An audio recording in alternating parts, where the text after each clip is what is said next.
Talk about a work-life balance. Developers are converting offices into apartments at a record rate. Diana Olick has the story. It was a big, boxy, 70s-style government office building at the edge of a dead-end D.C. neighborhood.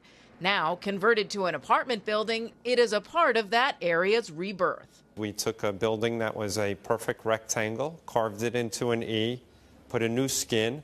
Developer Norman Jamal saw an opportunity in something that at face value seemed to have no value. We were able to utilize the stairwells and the elevators and much of the other infrastructure here. And along with that, in today's zoning, we wouldn't be able to build this as close to the water as it is and would not be able to build it as high as we did.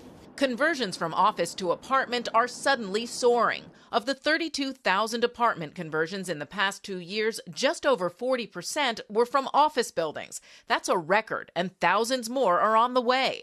Philadelphia and Washington, D.C. have converted the most units in 2020 and 21 combined. Los Angeles and Cleveland have the most projects lined up for this year.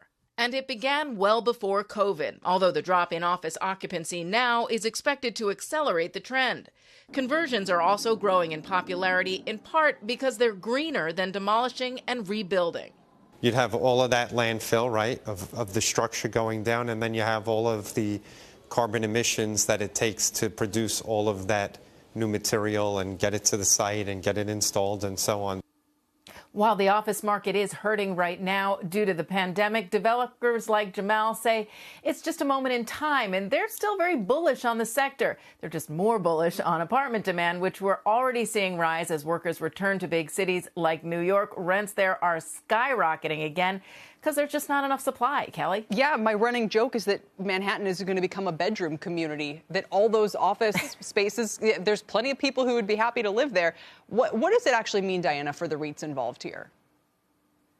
Well, it's a great opportunity. I mean, just a couple of months ago, Avalon Bay, one of the biggest apartment REITs in the Northeast, bought 2 office buildings in Princeton, New Jersey, and they're going to convert them into some luxury apartments and some senior living, and that just makes those buildings much more valuable, and the REITs are obviously going to benefit from that, Kelly. Fascinating. My sister-in-law just moved into a building. I almost wonder if it's the one that you showed there. It's right on the water in D.C., and she loves it. Anyway, Diana, it's fabulous. It's a huge trend. Thank you very much. Our Diana Olick reporting.